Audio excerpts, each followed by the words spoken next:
All right, Irigaray part one. So, let's see. Any questions before we get in the text? I'm just going to go straight into it, but any questions that you wanted to clarify, that you're worried, or that you may want to make sure I talk about as we get into this text? Okay. Um, Good. I was going to tell you briefly about the classes that I'm teaching next semester, but I'll do that maybe. Hmm. Well, I guess I could do it really quick.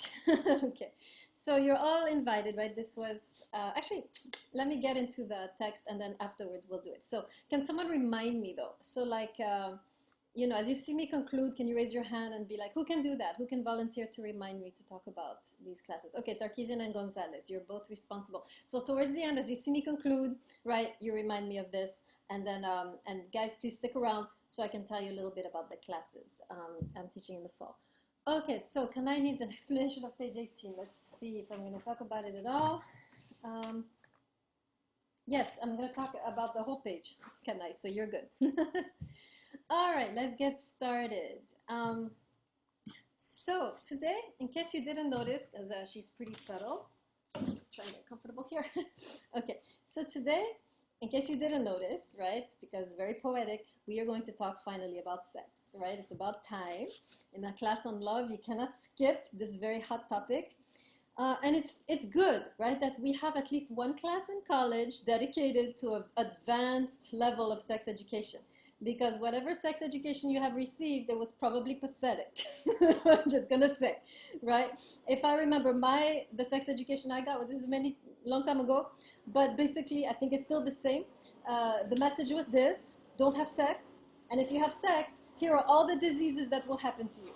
Okay, so that was kind of a message of fear, right? A message of be careful, all of this could happen, you need to protect yourself, and God forbid you make anybody pregnant, right? Pregnancy is seen as the epitome of the punishment, right? So we really, as far as sex education, the way it is taught, and maybe you have had better teachers than me, but I don't think it is taught well, because the emphasis is, if it is even taught well, the emphasis is more on the mechanical aspect, it's on the protective aspect. There's nothing in the whole sex education curriculum that talks about how to make love to somebody, right? Because this is not something natural, right? Making love to somebody of the opposite sex, especially, right, necessitates a certain amount of skill, right? And there's nothing in the sex education, I believe, that is really teaching us not only how to love, right, but how to make love, right? So it's good that finally we have a class taught by Irigaray, who is a very well-known philosopher who has specialized in sexuality to a certain degree. So it's wonderful that we're going to learn from her today.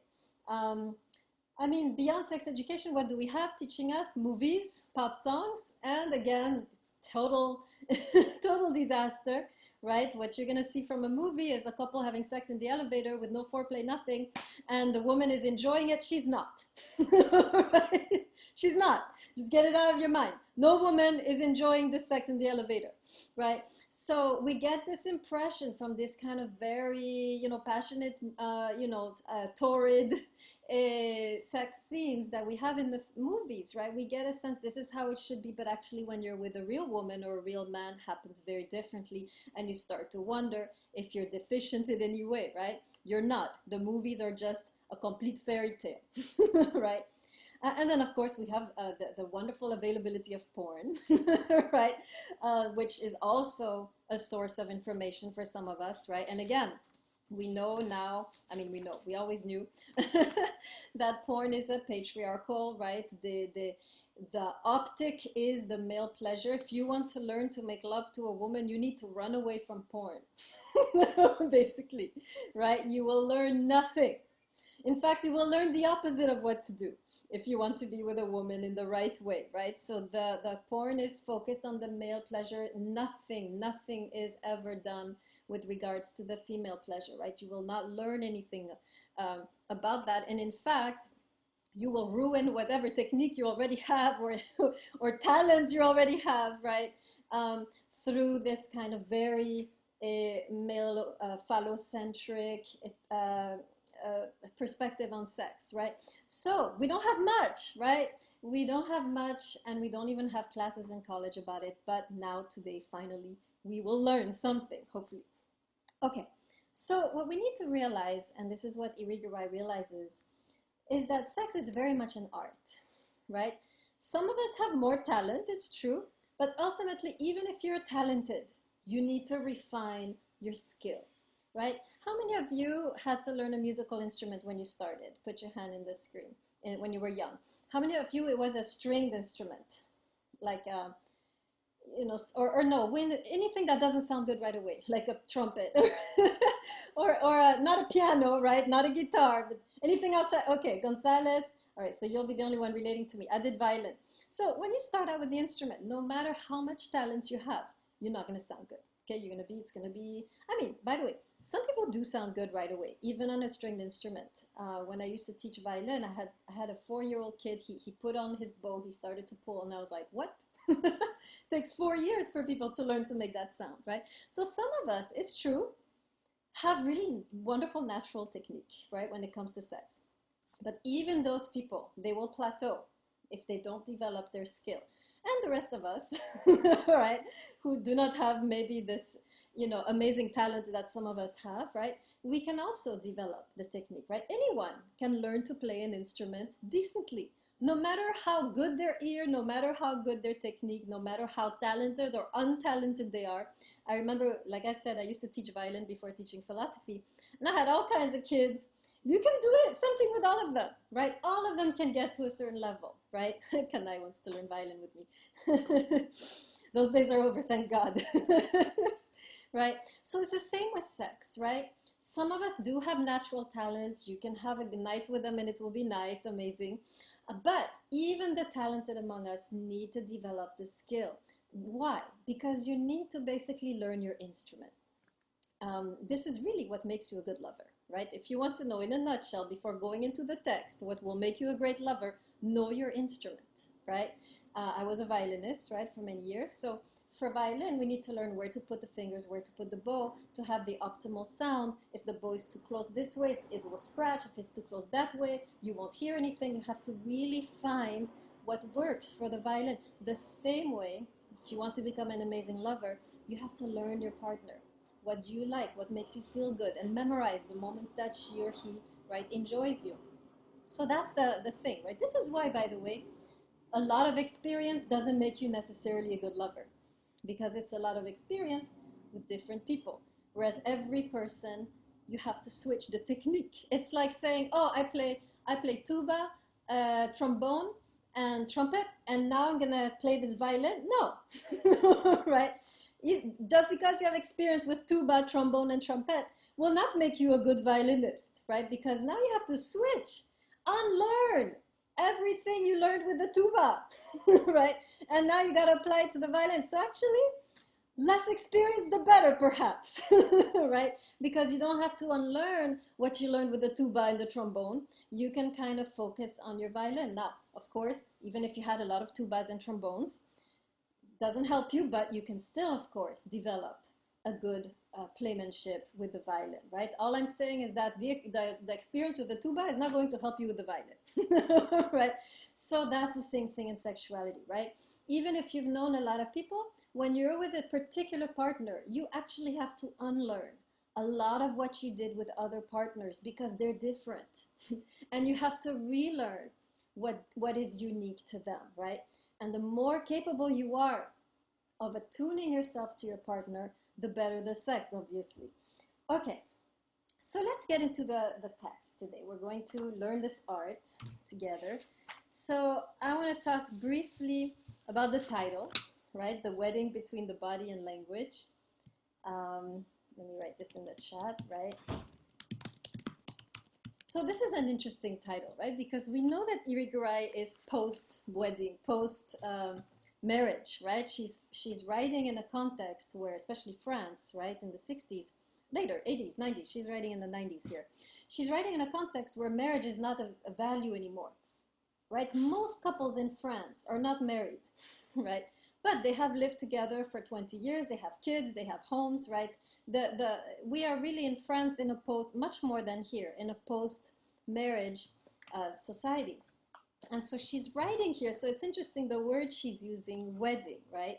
Basically she's saying, right, there can be a marriage, doesn't have to be in a church, there can be a marriage in the very way you make love to somebody, right?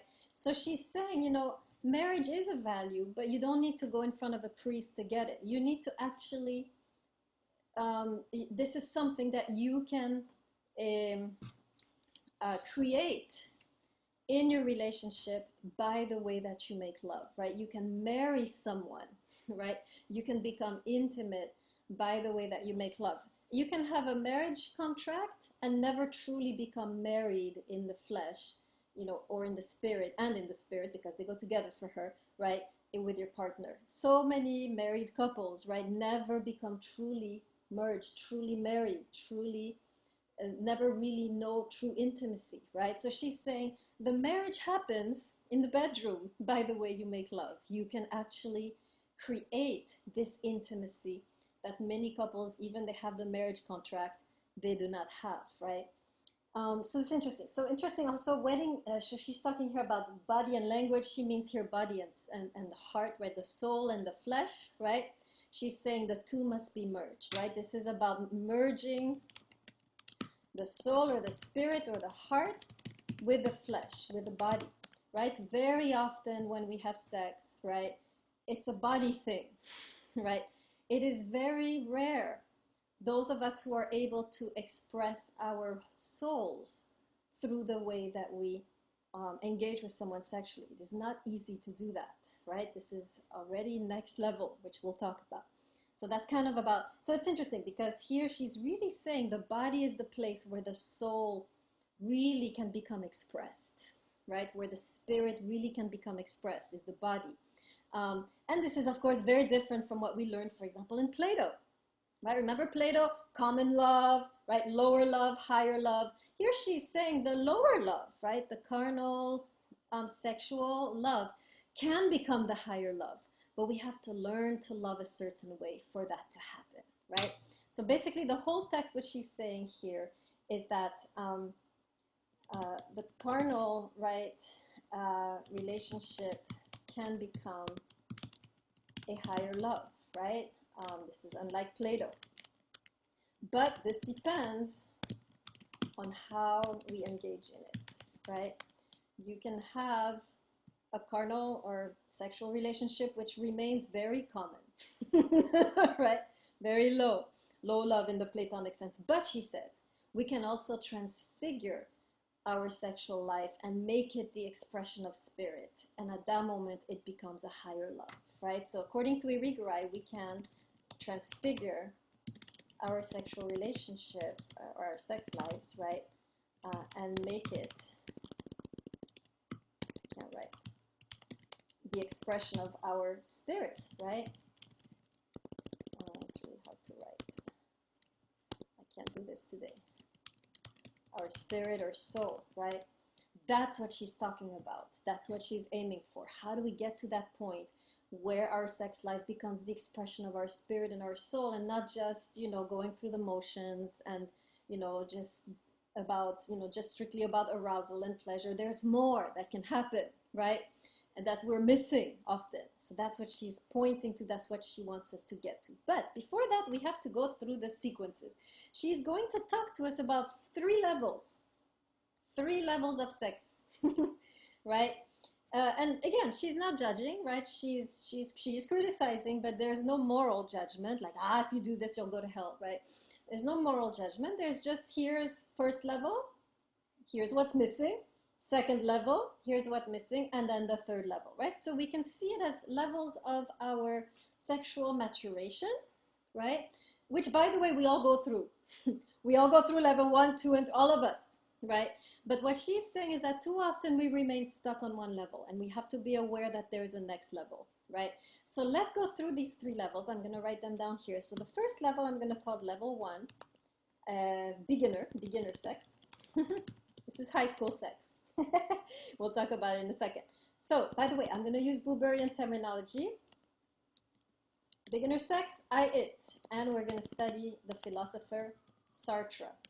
Right? She's going to quote three men, three philosophers, and then she's going to kind of elaborate. Then we have intermediate sex. And here we'll see this is an I, and this is a kind of complicated French name, Merleau-Ponty. Okay. And then advanced sex, where finally we have an I, thou.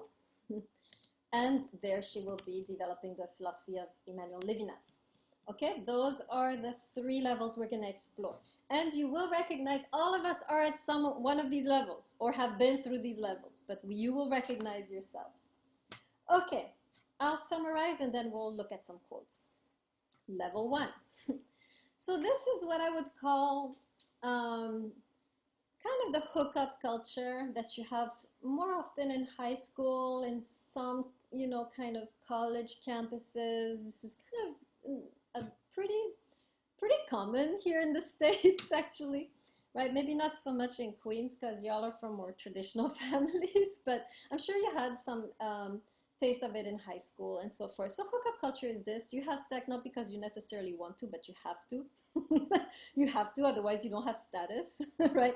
Otherwise, right, you feel like a complete loser in the eyes of your friends. You'll even invent that you had sex. You'll create, right, stories, right? Or you'll do it because, you know, if you don't have sex, you look like, perhaps both males and females fall into this, right? In the male world, it's more about, you know, if I'm not having sex regularly with several partners, if possible, I'm not a real male, right? This is really a myth that is going around, right? That if a male doesn't have sex regularly, number one, with multiple partners, right? If he cannot, you know, get this one and then this one and then this one, he's not really, he's lacking in masculinity. He's a kind of, you know, half male, right? So this is really a perception, right? That our society has created. And for women, it's kind of the same, right? The women usually want to please, right? So although there is the other kind of woman now rising up to oppose the man that I mentioned, right? So, but there is also in the woman culture, right, this notion that, well, if he's pressuring me to have sex, I better have sex or I will lose him, right? Many of us, right, we don't necessarily feel ready to have sex, or we don't really feel like this is what we want to do at that moment, right? But we succumb because we feel if I don't have sex, he will leave me for someone else, right? So again, the pressure. Now, what dominates? The mentality behind both of them, by the way, are united by the same mentality, which is the urge, sexuality as a form of power, right? Both male and females are playing this game. The male, of course, sexuality as a form of power. Yes, I'm a male. I can conquer all these women. I have it. You know, I got it. And the women, right, of course, also a form of power. I have sex so that I can keep you, right? So even though it is a kind of more soft power, manipulative power, it is still sex about gaining power over somebody, right? So this is level 1. All of us, to a certain degree, either have felt it or done it, right? But we've all been through this notion or this experience of our sexuality as a means to gain something, right? Whether it's gaining status or gaining respect from other friends or gaining that person, right? We are seeing sex as a tool in order to have something, right? So we are kind of in this marketplace. I give you sex and you give me this, right? So that's the first level. And of course, Irigaray is going to criticize, right? She's going to say, okay, no judgment, but what you're missing something here, right? All she's going to say, she's not going to say you're going to hell or whatever. She's going to say, this is, of course, the beginning. All sex originates in this kind of, you know, originally all of us want to have, right? None of us just, you know, are dedicated human, sacrificial lovers. All of us originally, we just want to have, right? So she's saying this is a natural part of the sexual awakening, but she's saying what you're missing here is the relationship with a genuine other. Ultimately, the other person in front of you is nothing more than an object, than an it, right? And we know what Buber said about that, right? Buber says, if you are surrounded by it relationships, how is your I? Remind me, what did I say about Buber? When you just have I it relationships, how is the quality of your own self? Tell me. See if you remember.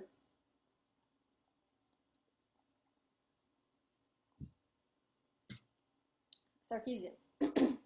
Kind of going off the top of my head, but based on all of the texts we read about how relationships are about your own personal development and improvement, you kind of stagnate as a human being. Okay, very good, right? You remain a stunted version of yourself if you're just engaging in I-it relationships. So it's the same when it comes to sex, right? If your sexual relationships are I-it relationships, meaning the other person is just a path for you to get satisfaction, status, partnership, right? Emotional comfort, whatever, right? If the partner is just, you're not even interested in this person, you don't even feel like having sex, but you're doing it because you have to, right? For this and this and this. If you're there, you are not only hurting the other, changing them into an it, but you're hurting yourself, right? In a sense that you are not necessarily hurting yourself, but you're limiting yourself, right?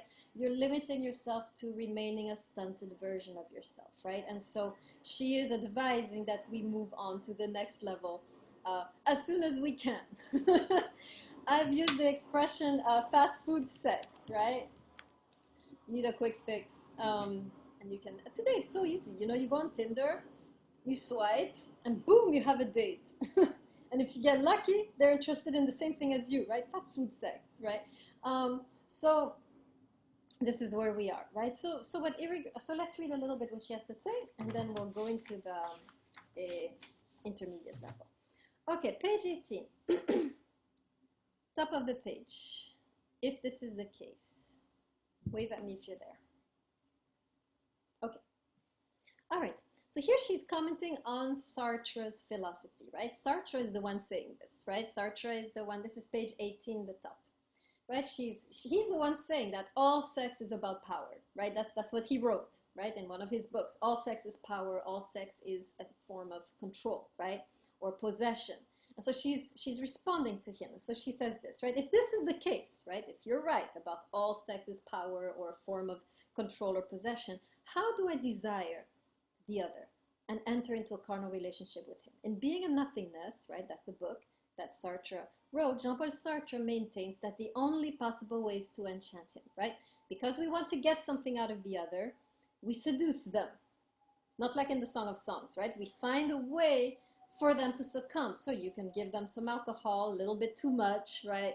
Or you can, right, pressure them subtly, right? Or play some kind of, you know, game. So there are many ways, right, that we pressure each other to have sex because we ultimately want to possess. So she's saying this is, right, in the next paragraph, thus I can possess the other, right? And according to Sartre, the fulfillment of desire does not exist without such a possession. So this is really level one, sex as a form of power, as a form of getting something out of it, and has nothing really to do with the person you're with, right? The person is a means to an end in this context. Means to satisfaction, means to status, a means to losing your solitude, a means to kind of, you know, getting rid of some extra tension, right?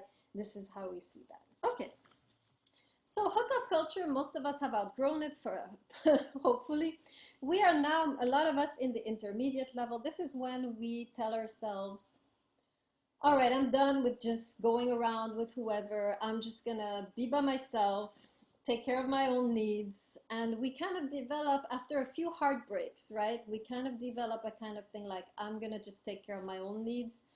And we recoil on ourselves. And, you know, we have a lot of technology that can assist us, right, in taking care of ourselves. But we kind of go into more kind of solitary sexual life, right? Solitary sex life where we can still, you know, be sexually active, but by ourselves, right? So this is, of course, intermediate because at least we're not using someone and crushing their lives, right? But, and it's, of course, it's an important step, I believe, right? The kind of solitary exploration of one's sexuality, I really believe is a crucial step, right? To really knowing oneself sexually. So I really encourage people, like, explore yourself, right? Learn your body, learn what gives you pleasure, right? And so this is a very important step, but the problem is a lot of us get stuck there.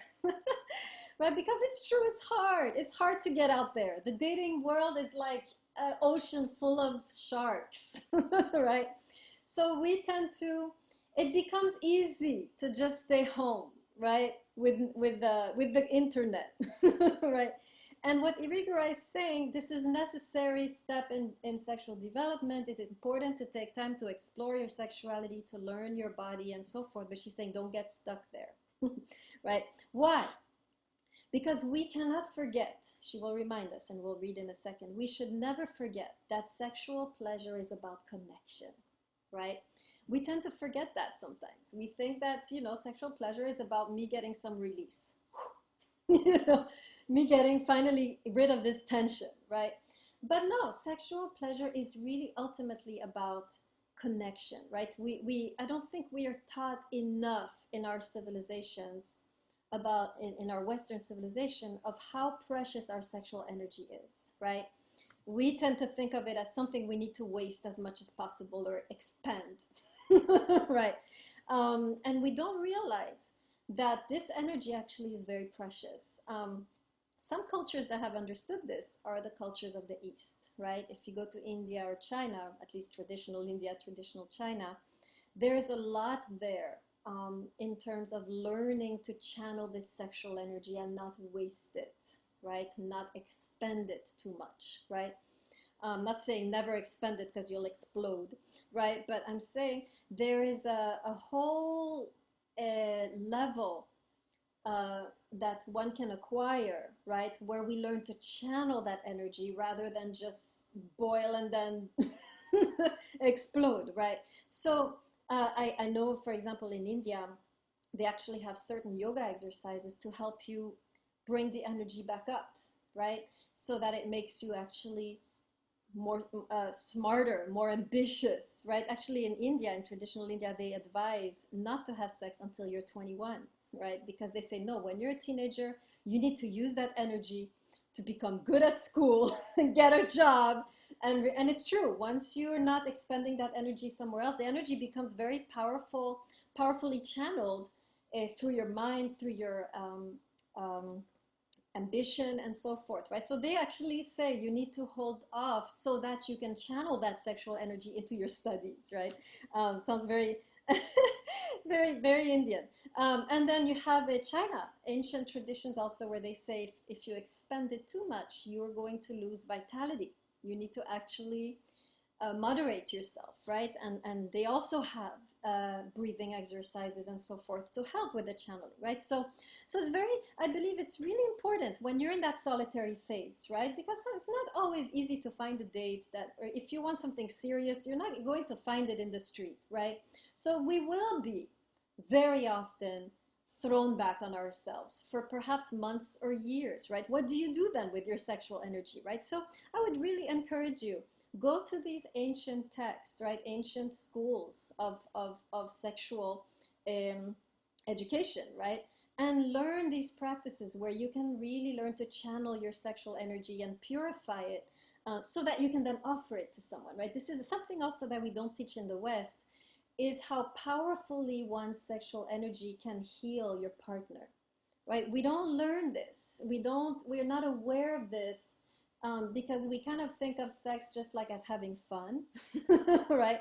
And we don't realize the power that is in our sexual energy, right? The healing power that exists in our sexual energy, provided we have kept it pure, right? We haven't just, thrown it all over the place, right? So there is really something to be said about cultivating that energy, purifying that energy, right? So that you can then offer it to somebody that you believe is worthy, right, of that energy. So I really want to encourage you, if you're in that solitary phase, right, there are ways to navigate this, right, without really, where you can really get to know yourself, but also refine, polish, right, your energy. Okay, so let's read Irigaray, what she has to say. So this text is a little harder. She's going to quote so I'm not going to quote the Merleau-Ponty. I'm just going to tell you the reaction. So go to page 21. So I'll just summarize, right? Merleau-Ponty kind of talks about how ultimately, right, sexuality, in a way, doesn't give us any, there's no way to reach the other through sexuality, right? And so sexuality is ultimately a solitude, right? That's what he's saying. And I kind of elaborated on that and talked about the way that we close ourselves up on our solitude, right? And so she's criticizing that here, and she's saying here on page 21, 1, 2, 3, fourth paragraph, but the subject object, are you there? Put your hand in the screen. Okay. Okay, I'm just going to go read it. You don't need to understand these concepts, but you'll get the gist of it. But the subject-object dichotomy also depends in the manner in which the sexuality is conceived. Maurice Merleau-Ponty considers sexuality as ambiguity and determinacy, which are related, okay, and so forth. Now, here's the key. As a result, sexuality does not favor the emergence of intersubjectivity. So let's stop on that expression. Let's look at what does intersubjectivity mean? Anybody tell me what is the definition of that word? Professor, I had to look this up because I didn't understand it either. It's got a lot of different definitions, but it basically boils down to a connection between two different things. Yes, people, subjects. It's different subjects. Yes. So what she's saying basically is that sex is intersubjective, right? Sex is about connection. It's not just about fun or release or, you know, hooking up, right? Sexuality, in essence, its purpose, the reason it exists, is to help us connect deeply with another human being, right? And we very much forget about this connective element of sex. In fact, we refuse it, right? We fight against it, right? We wanna have a sexual relationship, but no strings attached. How? You know, this is you can't bind yourself physically and then say no strings attached, right? The sexual relationship is inevitably going to bind you. That's the purpose of it, right? And so to go into the sexual relationship with no strings attached is kind of an oxymoron, right? Look it up if you don't know what that is. So that's what she's saying, right? She's saying this whole idea, you know, of sexuality as being ultimately, right, that we want to have it but no strings attached. She's saying is it's missing the purpose and the point of sexuality, which is to create an intersubjective relationship, right? Which is an intersubjective, which is the emergence of intersubjectivity, right? And so we forget, right, that very often our bodies are meant to be offered, right? Not just are meant to be, right, gifts. Our sexual energy is meant to be offered, is meant to be something that you give someone, but we too often become so afraid of getting out of that intermediate phase, right? Because the dating scene is so ruthless, right? That ultimately we end up years, right? Kind of in these cages. So that's the thing. She's saying, yes, so it's good to go through solitary phase, but learn to cultivate your energy so that you don't become repressed or so that you don't waste it, right? Cultivate it, refine it, polish it, and remember that it is there ultimately to be offered, right? Okay, are you ready for the advanced? Any questions so far, by the way? Before we go in the advanced, anything that I must clarify about the first two levels? Okay, great. All right, advanced. Let's go to, so here she's going to talk about, she's going to bring up another third philosopher called Levinas. And what we're going to, oh, by the way, quickly before I go to the advanced sex, you saw how the intermediate sex can sink into an I-I relationship, right? I'm just me with myself, right?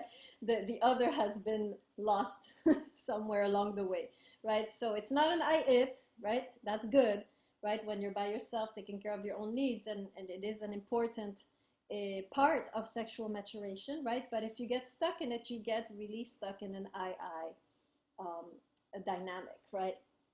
Okay, so now finally we get to the part where you can actually connect with another as a you in the sexual relationship, right? The sex doesn't have to be, this is a very high level of sex where you're able to create a deep, intimate connection through the sexual act, right? You're not, and this is actually not easy, right? We're going to see what it takes, and you will see that it is not, right? This is not something accessible. This is not something easy. It's, of course, anyone can do it, but it does take a certain amount of knowledge to get to that point. So let's go. Let's begin with Levinas.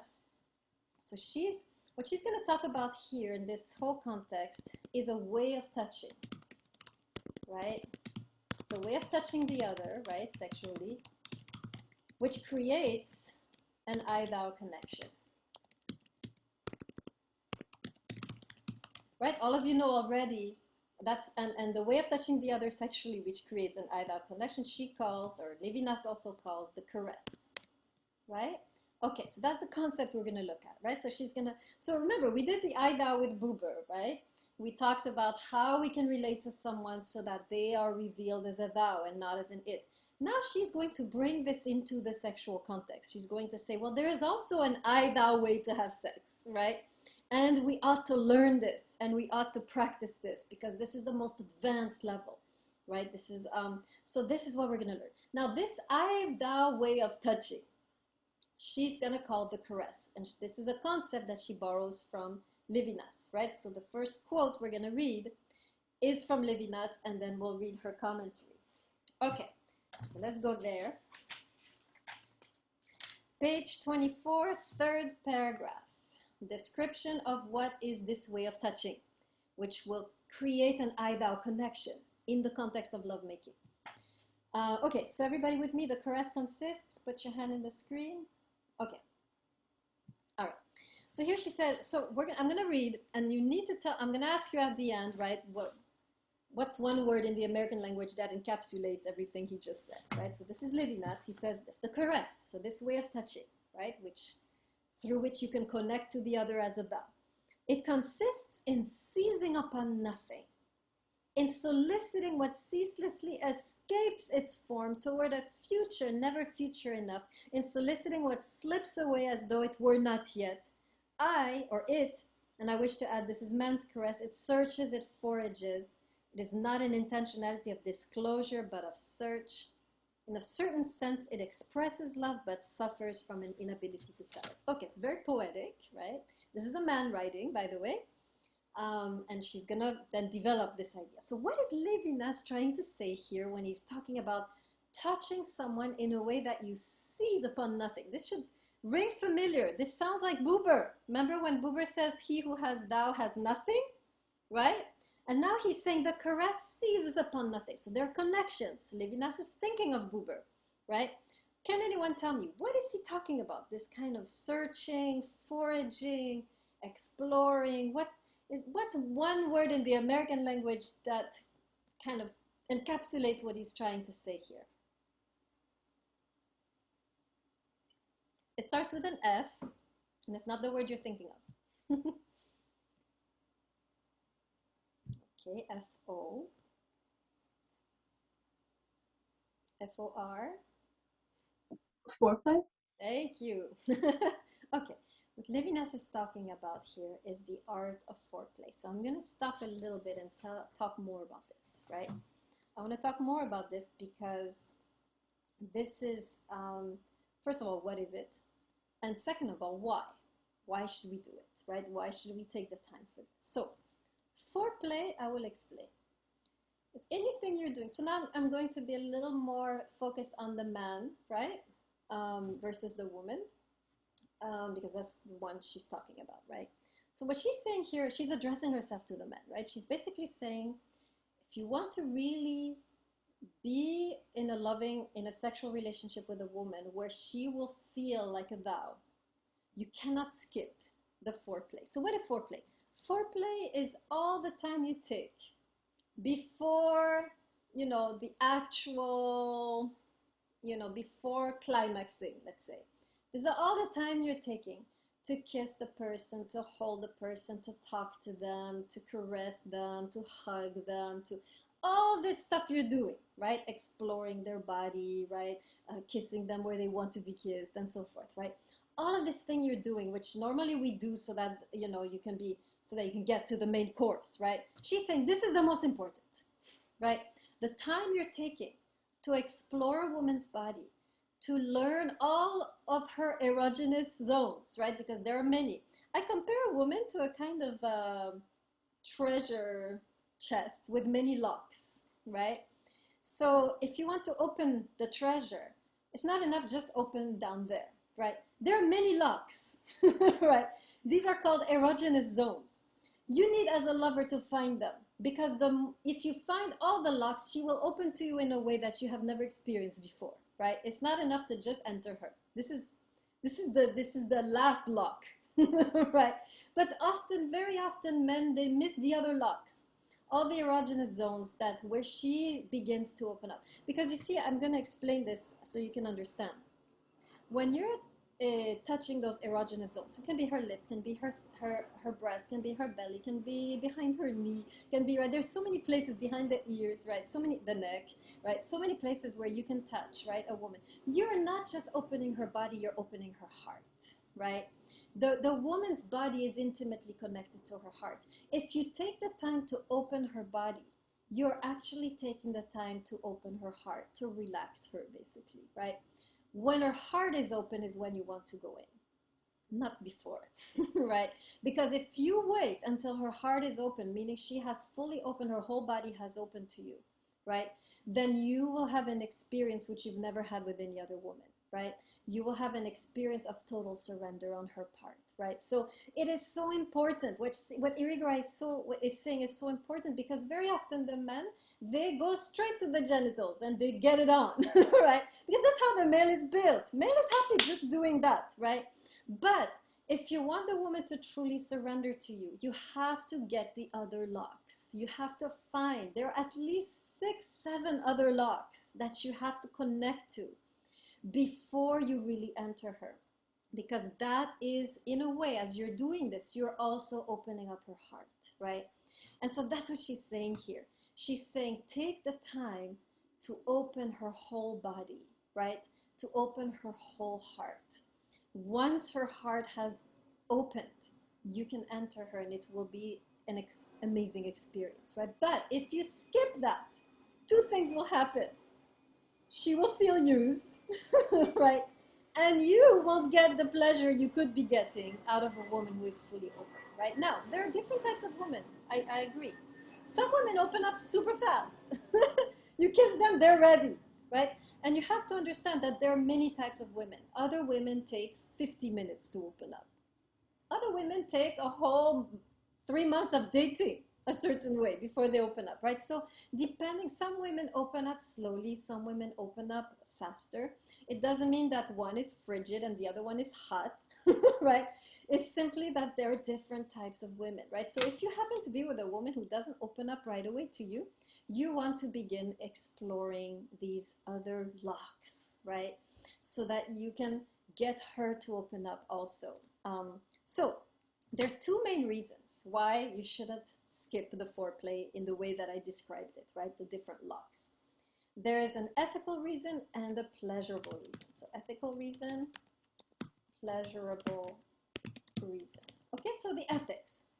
So this I just mentioned, right? To skip the locks, right? To just go straight to the jackpot, right? You want to go straight to the genitals and you want to skip all the other erogenous zones. Inevitably, even if you love this woman, she's going to feel used. She's not going to feel satisfied, right? I mean, she'll fake it. We're so good at that, right? I'm a big faker myself, right? She will fake it. She will go through the motions, but she will not be fully satisfied and you will feel it, right? And so in a way, the woman really needs you to go through this whole ritual, through this whole language, because it's a language. You see, it's not enough to feel love for a woman. You have to learn to express it. And the language of love for a woman is not penetration, is not even orgasm. Language of love is foreplay. So even you make her orgasm like 10 times, it's not going to satisfy her if you skip the foreplay, right? That's what I'm saying. It is so important for her to feel that you're connecting with her heart, that you're opening up her heart, that you're expressing love to her through your touch, right? And once she feels that you're expressing love through your touch, once she reads that language, right, she will feel like she's a thou, right? And this will actually help in her opening up. So this leads me to the second point, which is the argument of pleasure, right? This is like I said, there are many different women, but for the most part, right, we women need this whole language of love to be spoken to us through touch, right, before we can truly open. And many sexual dysfunctions come from the fact that a woman is not ready to open when the man is, right? There are cases, of course, of painful sex, right? So if you're, for example, end up with a woman who is going through, she feels pain when you enter her, or you are that woman, right? You don't have to give up on the relationship and think, okay, we're incompatible, right? No, it is simply that she is not yet ready to open up, right? Something, you skipped a lock, right? Something in her heart is not able to open up yet to you, right? Very often, the sexual dysfunction of a woman is linked to an emotional block, right? So you need to basically address the emotional block before you can get to the rest, right? So very often, right, the pleasure of a woman really depends on how long you take to open up all of these locks, right? To express love through your touch, to open her heart. And at that moment, once her heart is open, that's when she can experience pleasure. I mean, of course, we can experience pleasure with anything, but the pleasure you feel when your heart is opened is next level, right? And this is, by the way, not common. It's not common for the heart to be really able to open. This is why such emphasis is placed here by Irigaray on make sure you are taking the time to open her heart. And then the pleasure will be amazing on her part. And of course, for you too, right? So let's look briefly at one quote before I get further into this notion of the caress. Page 25, 1, 2, 3, just one line, the caress. Are you there? Put your hand in the screen. Okay, here she's really quoting Buber, right? The caress is an awakening to you, to me, to us, right? She's saying when you go through this ritual of the caress, right? By the way, she compares even lovemaking to taking communion, right? So for whoever is Catholic here, you will be sensitive to this, right? She's saying, just like you don't just randomly grab taking communion in the Catholic Church is eating the body of Christ, right? And you really have to prepare yourself before you do that. Not anyone can have access to it. It's the same here, right? The woman, in a way, cannot just be eaten, right? You have to, in a way, prepare yourself and be in a certain state of mind, right? So she's saying, once you go through this ritual, you awaken me to my thou-ness.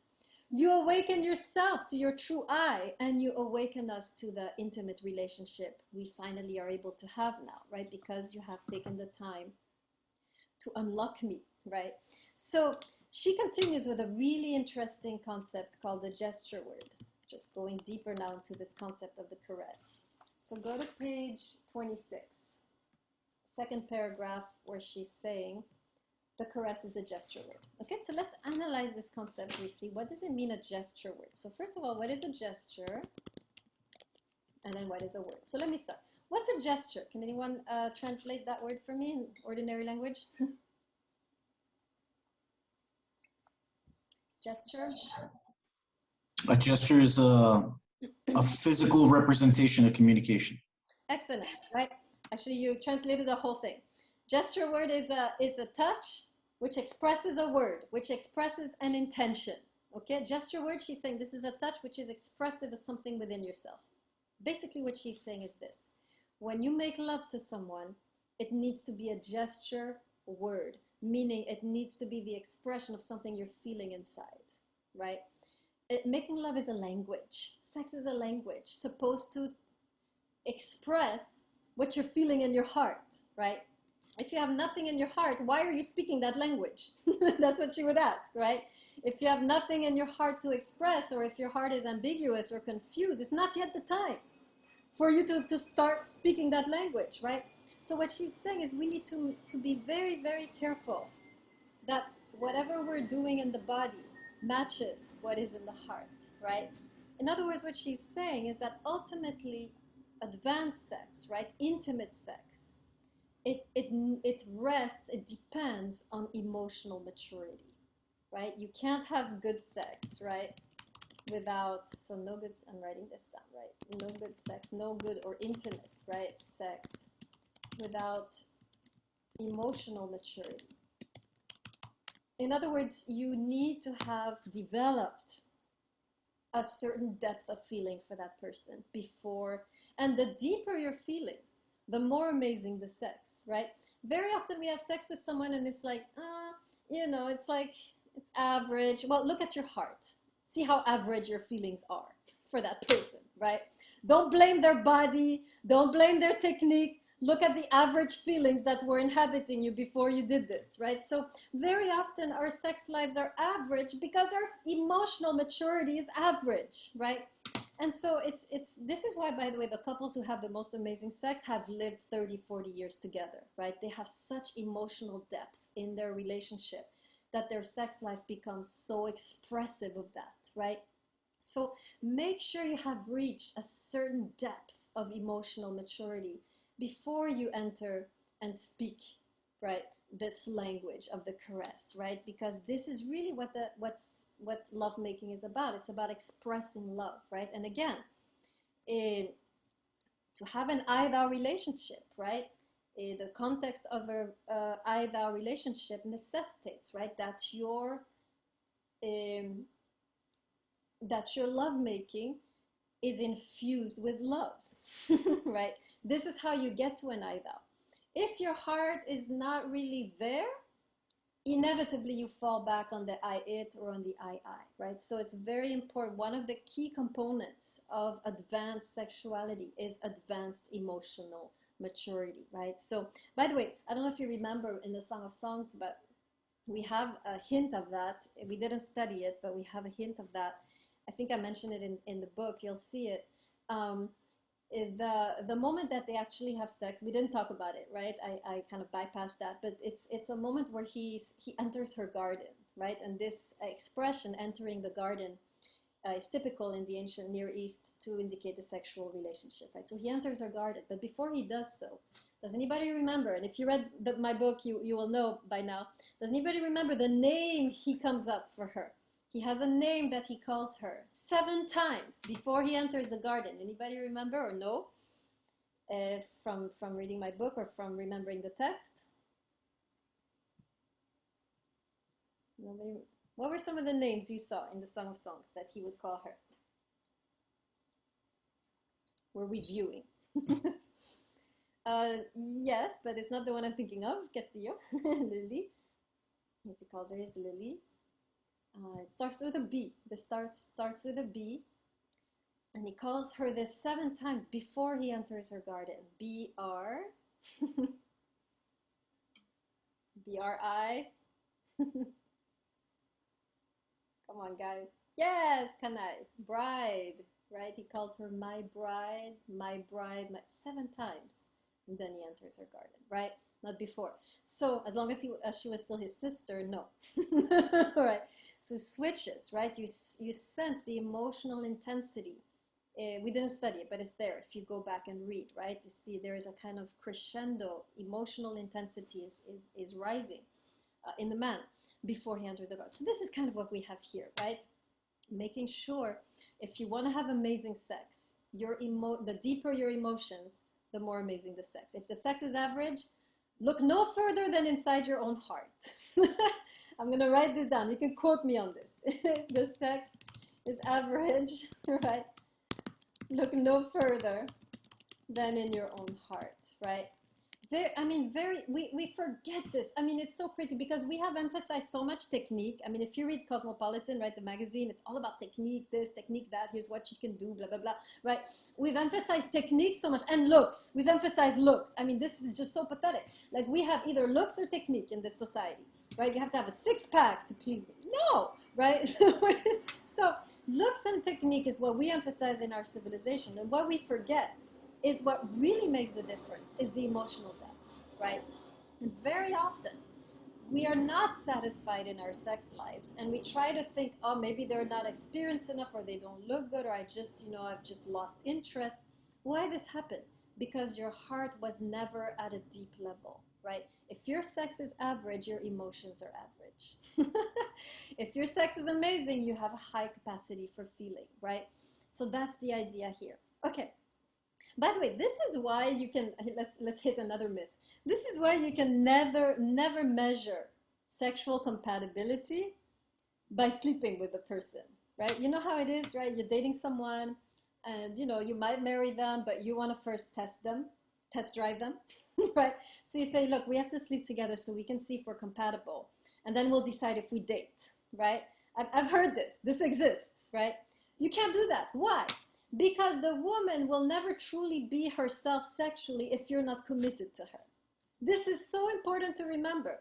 You want to test her, but what she senses you're testing her, she's going to underperform, right? The woman can truly blossom sexually only in a committed, safe relationship. If you're just unsure and she's not sure where you stand, you'll get her, but only a stunted version of herself. She will not be able to open up to the degree that she could if you were in a committed relationship. And so you can't really test drive a woman, right? Because you actually have to first go all in before you really know her, who she will be sexually, right? And again, I don't believe, honestly, that I do know that there are sexual problems in relationships, but none which cannot be overcome, right? The fact that you have some sexual hurdles with the person you're with doesn't mean you're incompatible. It just means that some things need to heal, right? In your partner or even in yourself, right? So sexual hurdles are going to happen anyways. So you don't really need to base your relationship on the quality of your sex, because sex is something that grows and matures in time. You can't know first 2 weeks or first year even of dating who that person is going to be sexually, because the maturation occurs in time, right? Like good wine. If you just drink the grape juice, it's okay, but if you allow it to mature, right, it becomes better and better, right? So time actually makes for amazing sex also, right? So you cannot really test drive that person, because a woman at least cannot truly open up, right? You will not get the full extent of who she is as a sexual being. She cannot blossom sexually in a context where she senses that you're on the fence, right? As long as you're on the fence, you will never be able to know who she really is sexually, right? So this is kind of a reward for getting off the fence.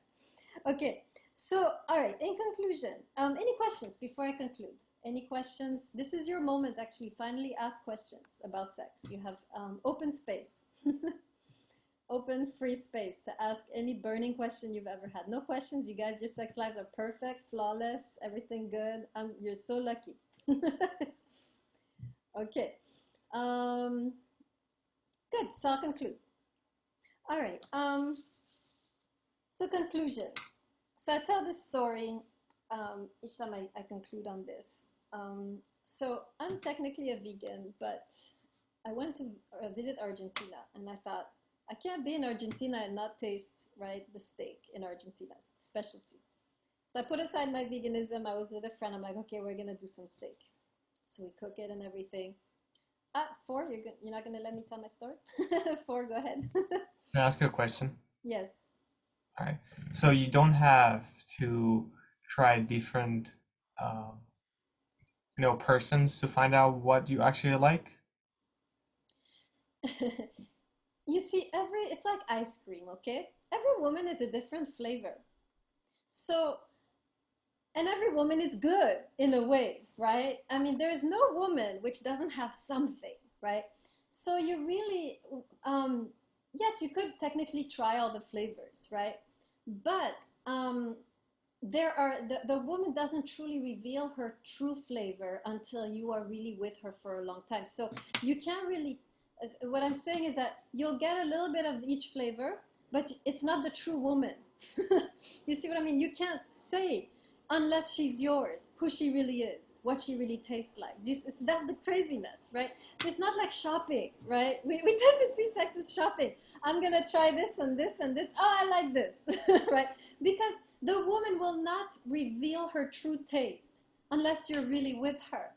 So you can't know, right, until you're with her. But once you're with one woman, you will have I really believe that if you have at least a minimum of chemistry, right, you can actually be satisfied with any woman, right? Because the depth of her taste covers all the other tastes. Do you see what I'm saying, For? Yeah. Let me clarify. I mean, it's just it's hard to see it right now, when I think about it, because you usually it's like, oh, what's my type? You know, you think about it, what's my type? What if she's not my type? No? Yes, but the type.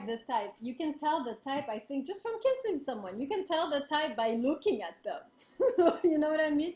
You can sense if you have chemistry, minimum of chemistry or not, right?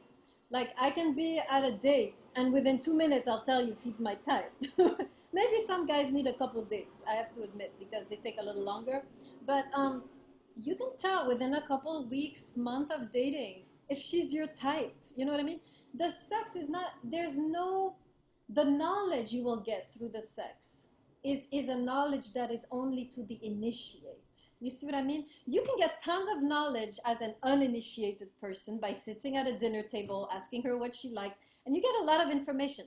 But the knowledge that is in the sexual act, you only get if you're initiated through the act of commitment. You see what I mean? That's a Yeah. different knowledge, right? That's the knowledge of the depth of the person. By that point, you should already know if you're compatible. It's not going to tell you anything. You see what I mean? To have sex with someone to see if you're going to work out, you're not going to know this person truly because she won't be revealing herself truly to you. So it backfires, right? But there are hundreds of ways to know. Go see her family, spend a weekend with her, talk. By the way, conversation, how you converse, this is the key. How is it flowing? The language. You know that's how it's gonna flow sexually, right? So already in a conversation, you know if you have chemistry, right? So you don't need the sex to know. And in fact, the sex will not give you any knowledge.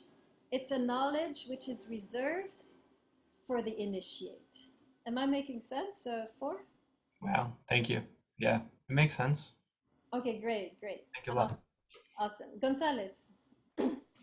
Professor, I was just going to elaborate, I think, on what Andre was asking, if I may. I'm assuming that I'm understanding your question a little bit, Andre, here, but I think where you're coming from is a place where you're trying to discover what it is that you enjoy in other people and what is it that you enjoy in yourself through practice with multiple partners. And that's absolutely a viable way if the practice is actually intentional, if it's meaningful, if it's respectful. But the reality that I think our professor was trying to talk about is that this very practice that you're talking about of discovery, you can absolutely do with one person throughout your entire life. So. Yeah, I would agree with that too. You can really get to know yourself and what you like with one partner, right? Because you grow, you change, you kind of affect each other, right? So you can discover fully yourself through one person or through, of course, multiple partners. People in general will help you discover yourself, right? But what you can get through multiple partners, you can also get through one partner. You can get to know yourself deeply sexually through one partner. You just don't have to stay the same. You can explore different things with your partner. You can try new things. You can, you can do a lot of exploration together, provided they're as open as you, right? This is something you'd have to perhaps ask in a conversation. Right? I think, Professor, that's the distinction that's the most important, I think, about what we're talking about here. Honesty. The reality is that when you're young, you don't really understand or know how to be honest with not only other people, but even with yourself. Through maturation, through what some youngsters today might consider practice, or through what some older people might consider development with one person, you get to refine what it means to be honest with yourself and what it means to really open up yourself to those kinds of avenues that wouldn't exist if you didn't spend the time, if you didn't practice, if you weren't honest. Yeah, absolutely. I mean, ultimately, this is something that we have forgotten as a civilization. Sex is about opening up, right, to someone else. It's about a deep opening up to another person. How many people can you do that truly with, right? You can open up physically, but opening up on all levels, right? Being vulnerable, opening up emotionally, opening your heart, right? Opening your dreams, opening, your past. This is what sex is, right? And then of course it becomes, right, this kind of, so it's all, love is all about an expansion and opening up, right? And sex is just the culmination of this opening up, right? And so to truly have an amazing sex life, you have to be able to open up emotionally. This is what we struggle with, right? Most of us have been wounded in the past, hurt in the past. Our hearts are closed. We are afraid of opening up. You need actually a safe place to open up emotionally, male and female, right? So just having sex is not, this is not going to really, you're not going to really, I mean, how do I explain it? If sex is the ultimate opening up, right? Which includes the opening up of the heart, right? You can't have this with billions of people. You need a safe space to do it, right? You need the safety of a partner who loves you. And then you can begin to work on opening up your heart, which is, in my view, the prerequisite to amazing sex, right? You cannot have amazing sex if your heart remains constricted. Sex is an expansion, right? And so very often, right, we look at, we wonder why our sex life's so dull. We have to see, is my heart closed, right? So that's why I think, and I think Irigaray is going in that direction, right? You need this safety to open up emotionally, and that is what will give you the fulfilling sex life, right? If it's connected, the heart and the sexual organs are connected, right? We know this also in Chinese medicine. There is a meridian that connects them, right? If your heart is closed, your sex cannot open either, right? And it's connected in a way. And the more your heart opens, the more amazing your sex life. And this, you need this kind of emotional safety, I think, to be able to do that. So in that sense, and in that context, right, you can really begin to explore yourself and explore the depths of your heart and your spirit with another person. Excellent. Any other questions before I conclude with my Argentinian story? Or comments or things to add to what we said here?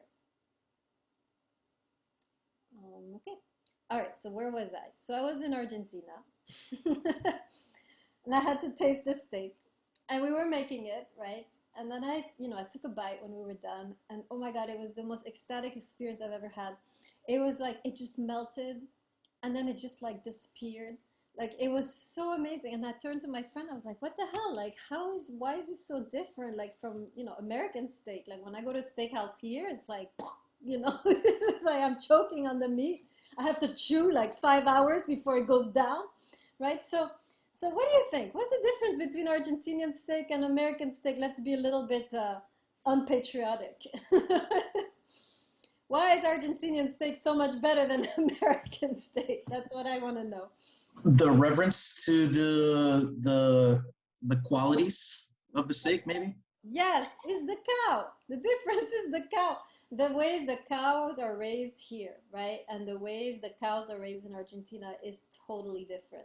Here, they're raised in high stress conditions. They're killed in high stress conditions. Their meat is like, they're like a football player about to, right? Whereas over there, they're more relaxed. They're perhaps killed in a better way, right? So the quality of the meat is what makes the difference, right? In the taste. It's not, right? It's not even the stuff you put on it. You can just put salt. It's going to be amazing, right? So this is what I learned from this in terms of love. What matters? It's not the technique. It's not your looks, right? It's not how many sex toys. It's not how much experience you had. What matters is the emotional quality. That I just remain with that, right? I will stand for that till I die, right? Many of us, we're so a little bit awkward about sex because we feel, oh, I don't look good, and I don't have that much experience, or I'm kind of clumsy. None of this matters, right? Of course, it's nice to develop a little bit. Ultimately, the quality of your sex life is proportionate to the quality of your emotional life, right? How able are you to open up emotionally? That's how able you will be to experience an amazing sex life, right? And very often the partner can help us, right? Open emotionally. And our sex life can then grow, right, in that context. Karuchi, question. I just wanted to add a real life kind of take on your Argentinian story. I work with a nurse who, she's a very spiritual person. She's originally from India. she is very much into the power of healing through nutrition, and she brings that into her into her modus operandi as a nurse. So she encourages her patients to eat and have a good meal. You'll feel better, so on and so forth. And I often have a lot of discussions with her about that, and she always says, I've heard her say at least more times than I can probably remember or count, how incredibly appalled she is at the way that we raise animals for food consumption in this country. I mean, of course, she speaks also from the context of, we're so rich and powerful and we have so much money and so much resources, at our disposal, that things should be better. But what she talks about often is how inhumane it is. And she says, animals are kept in cages and, on top of one another, which goes against their natural DNA and instinct, which is to run free and roam. And it causes stress and anxiety and all kinds of emotional distress. And she says that she thinks that over time that's written into their cellular composition and DNA. And when we eat that, we ingest that anxiety and stress and emotional distress into our own bodies. And I was thinking about all the whole conversation we had today, going back to Irigaray's that's what I'm looking for, correlation with the act of communion and sex and intimacy and so on and so forth. And it really is interesting, if you think about it, from the connection that we make sometimes on the emotional level, on the spiritual level with another person, being, or the world around us, sometimes can be a lot more powerful, not only in a positive way, but in a negative way as well, and in a destructive way. So I don't know, your story inspired me to remember her words in that context. So just thought I would share that. Yeah. Yes, excellent. Yes, thank you for that plug for veganism, or at least pasture-raised meat. So I'm all good for this kind of plugs. So yes, what I'm realizing is I love the way you compare it. I talked about fast food, McDonald's sex, right? And we're talking about, and I mentioned sex as communion, right? In the sense of in the Catholic Church, right? This is the bridge. This is the gap. Most of us are still in the fast food sex, right? And we have never refined ourselves to the point of having sex as communion, right? And we know in the Catholic Church, before you receive the communion, you have to repent, right? I believe there's a whole process of repentance before you actually go up to receive that. Repentance, what is it? Repentance is the cleansing of your heart, right? And I really would suggest this to any of you who want to have amazing sex someday, right? Cleanse your heart. There is a whole healing process that most of us have to go through emotionally. And I think we mentioned in one of the poems the forgiveness, right? Cleansing the heart, not carrying on baggage from the past, right? This is really the path, I believe, to having an amazing sex life. It starts with the heart. Once you have prepared your heart and you have cleansed it and you don't have baggage and you're not comparing, right? And you're not, right? You can really enter a sexual relationship and be fully open. And once you're fully open and receptive, you are really going to, this is how sex works, right? So I would really invite us, to prepare for sex as we would prepare for communion, right? Really do this work on our emotions, on the wounds that we carry, on the resentments we have, on the ways that we have closed ourselves off to love, right? I know a lot of what we did in this class, we talked about this kind of, taking risks, letting go, surrendering, right? But this is the ultimate, right? This is the goal. The moment you can finally, your heart is open, is the moment you will really enjoy sex, and you won't be in it with a closed heart and then come out of it, feeling like this wasn't what it was supposed to be. Yeah, it wasn't, because the sex is really an opening.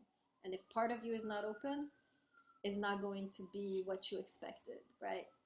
So very nice conclusion, Carucci, on the communion, the fast food, the Argentine, the meat, right? Steakhouse. This is really, right? Sex is really a sacred right, right? And it takes preparation to really, really experience it in its fullness, right? All right, I'm gonna conclude on that. So, any last questions? No. Very good. Professor, you did ask us to remind you that Yes. about fall classes.